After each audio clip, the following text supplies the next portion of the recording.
Gurasmoe da oine minbizixe dokumentala egeko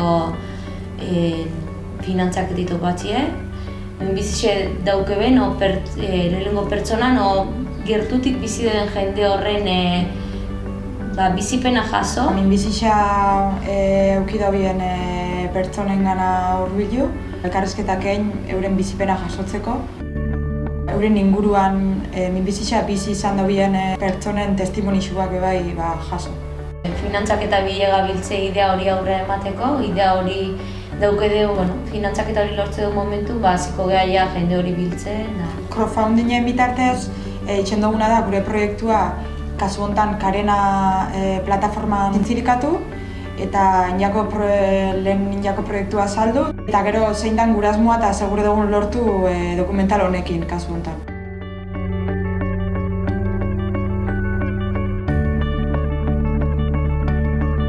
Diru laguntza aukera diferentiak emuten die eta segun ze diru laguntza emuten duen jendia, sari bat jasotzen da.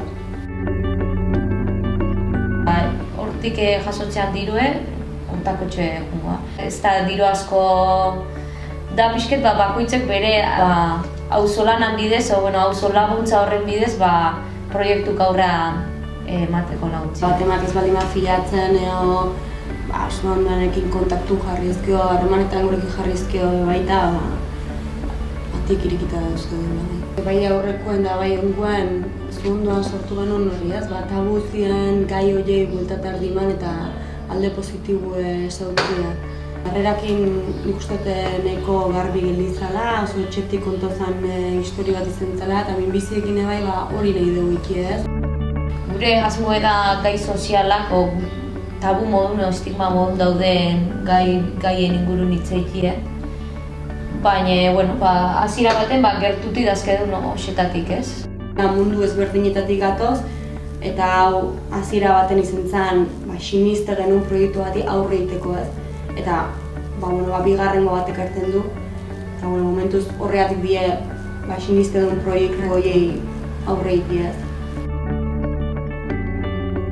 Itzultzaile lanetan edo parte hartu nahi dulako proiektu honetan, atiktan entzako zabali dazkede dudik gabe eta dirue gaina aportazio hori nahi baldin mauikie dudipe gurekin harremanetan zuzenik jarri zuen daun webgunei erabiliez eta dudik gabe atirkirikita benentzako. Eta ez dakiz, oin jendia deukola oportunidadea amengoko proiektu baterako laguntza bat emutia, eskertengo.